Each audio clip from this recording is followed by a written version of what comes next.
Healing the shadow. What is shadow and how can we heal it? In the previous video, we talked about the shadow, which basically represents those aspects of us that have not yet been brought into the light of awareness. And these shadow aspects end up creating a lot of dark and destructive behaviors, and we remain completely unaware of what their causes are. We are all born into a social setting that shapes our sense of self as we grow up, especially in early childhood. Our parents and guardians teach us that certain expressions are acceptable and others are not. Expressions like laughing, kindness, and appreciation are highly praised, but wrath, insecurity, and pride are despised. We are taught that it's not okay to experience certain emotions, and because it's in our nature to seek approval, we reject and suppress these feelings within ourselves in order to win love. Whatever qualities of ourselves that are deemed to be impeding our ability to receive love are banished into the dungeons of our subconscious, where they become a part of our shadow side. So, what occurs when we cast an aspect of ourselves into our shadow?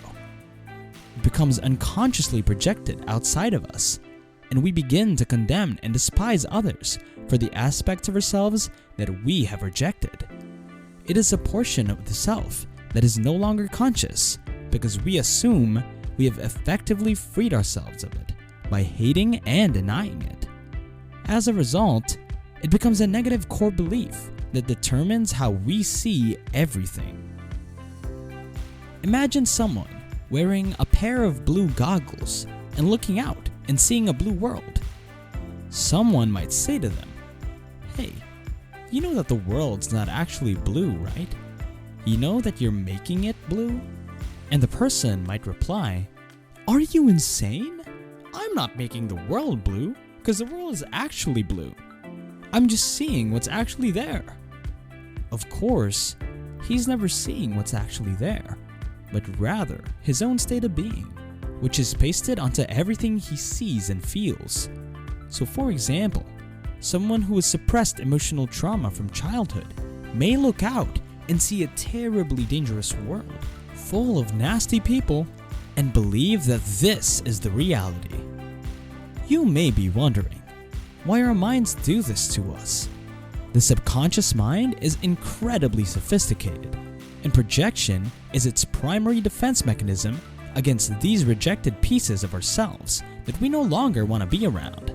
So, whenever you label something about yourself as not okay, you're sending a strong intention to your subconscious mind that says, "I don't want to see this part of me anymore." And your subconscious mind obeys and eliminates that part of you from your conscious awareness. Then, it projects it onto others to ensure that you will constantly see it outside of you, but never see it inside of you. So the undeniable reality of the shadow is that everything that triggers you is something within you that needs to be healed. Whatever you look at with judgment rather than compassion is a mirror of a rejected part of yourself that yearns to be made whole. If a child grows up in a strict environment where he is punished for being angry, he would believe that his anger is inappropriate and should never be shown. As a result, as the boy grows older, he becomes highly passive-aggressive because that energy is still inside him. But he isn't letting himself feel it since he was taught as a kid that if he exhibits anger, he would not receive love. If you grew up in a religious environment, your shadow is likely to be especially heavy because religion literally thrives off of guilt and self-rejection. Religion has taught you since you were a child that you are full of sin and evil and that you should not embrace your sinful nature.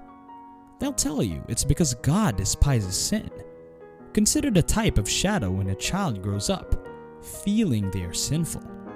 So the child grows up believing that hating oneself is a virtue, and literally every feature of themselves that is deemed sinful is cursed and banished into the shadow.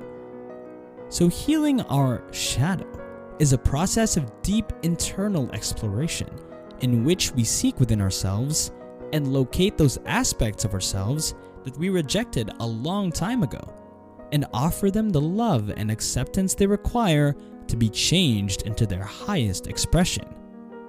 However, shadow work is difficult at first because it demands us to be bold enough to confront our previous traumas, abuse, mistakes, fears, and respond to them all with pure, unconditional love.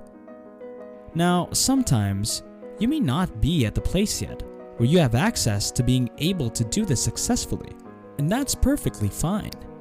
There's no rush in the process of healing.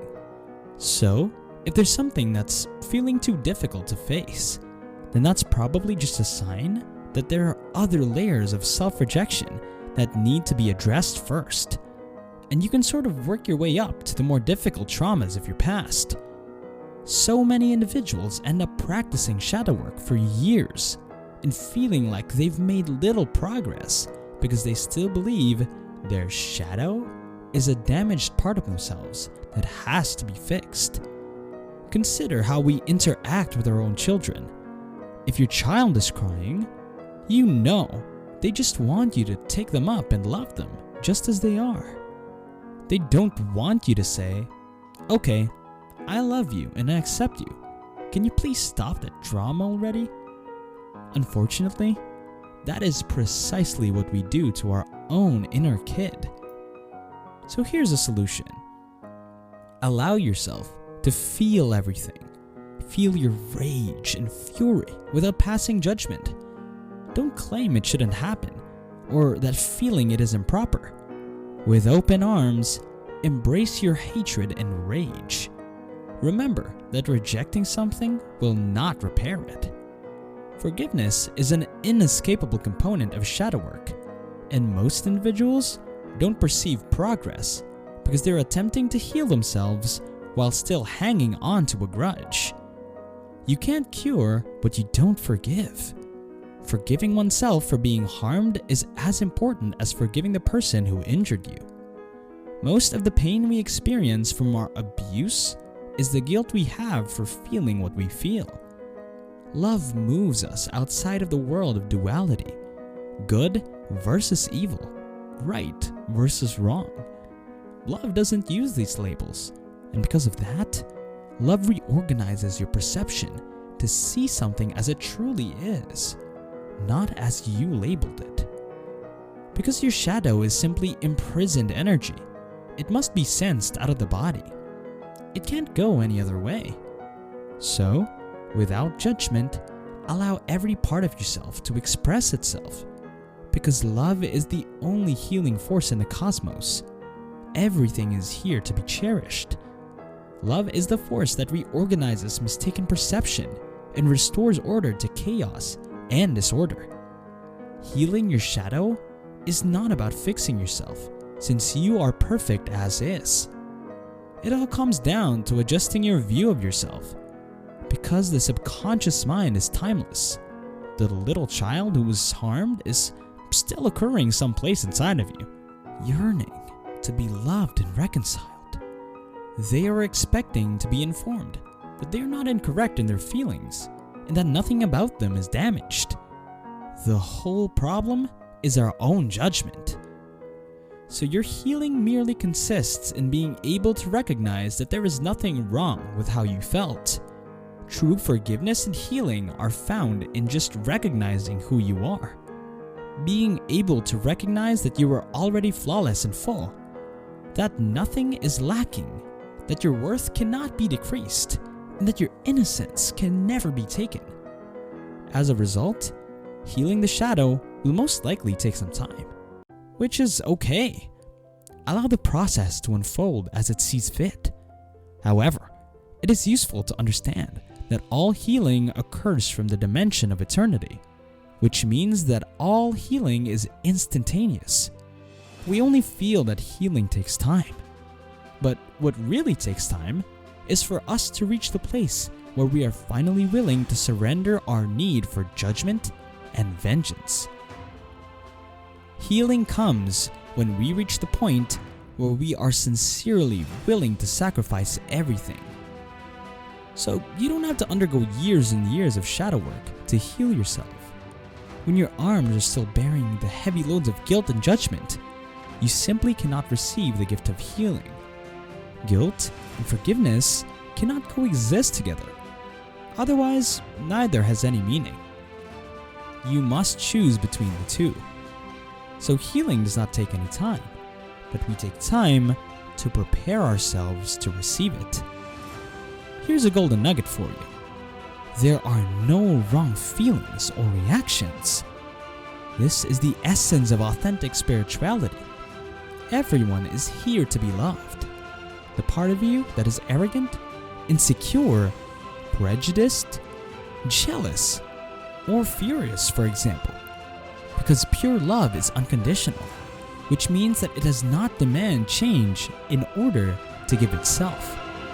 It just spreads outwards in all directions, lighting anything it comes into contact with. It does not fight the darkness, but rather converts it back into light. Enjoy this video? Keep yourself updated by subscribing to this channel so you'll never miss any updates from us. As always, thanks for watching and hope you learned something today. Bye!